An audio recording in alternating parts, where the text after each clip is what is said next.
Hello mga lods, nga ipapakita ko sa inyo kung paano magluto ng simpleng kare-kare. Kahit simple lang pero maganda. So ngayon, kailangan natin ilagay dyan yung bombay. Yan, kailangan natin siya igisa. Tapos, hintayin natin na mabango na siya. At yan, susunod natin na yung bawang. Yan.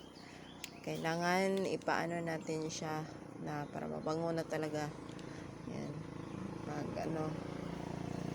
Ukay-ukayin lang. Tapos, kailangan isusunod na natin yung karne, beef.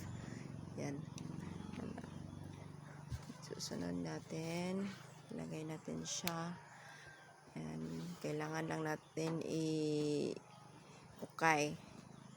Yan, para mas maano yung karne, mahalo siya. Pagkatapos nating mahalo, lagyan natin siya ng tubig, tapos takpan. So, hindi ko na siya pakita dyan kasi nagmamadali po ako, no.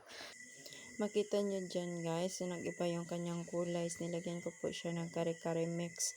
Tapos, paano lang natin, lagyan ng tubig para takpan na naman. Hintayin po natin lumambot yung karne natin. Kailangan natin maghintay ng 1 oras para maluto na yung karne. Pagkatapos ay halo na natin yung kanyang gulay. Talong, batong, at saka yung lamas na meron pa. Marami po ako niyan na gulay. Yan. Yan. Tapos takpan na lang po natin yan. Yan. Masarap na. Ano lang po yung ginamit ko dyan is yung kare-kare mix. Wala na pong iba. Nilagyan ko na lang po din ng magic sarap para mas may lasa siya, no. Tapos tinakpan ko na po yan para maluto na siya. At yan, luto na po. Nilagyan ko na lang po siya ng Chinese pichay instead na Chinese pichay kasi wala namang Chinese native pichay yung binili yung partner ko. Chinese pichay yung binili niya. Akala niya putsero yung lulutuin ko. Yan, no.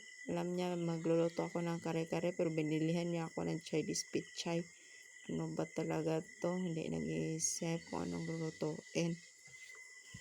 Alam niyo guys, minsan nag-aaway din kami ng partner ko kasi yung gusto kong pagkain hindi niya gusto.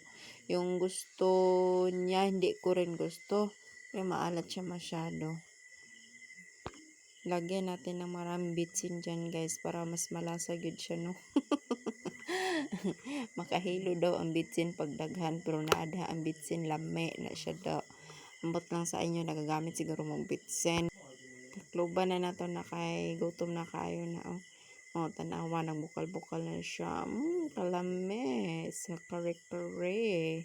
Tanawa na diha, tanawa naguna-una pa rin siya kaon. Pasuko-suko, mali-mali pagpalit sa iyang gulay. Tanawa naghungit-hungit na siya diha.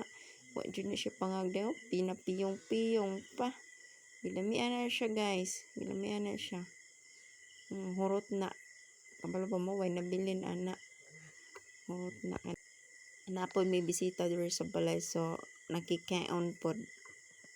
So, maura to guys. Daghang salamat. Thank you for watching.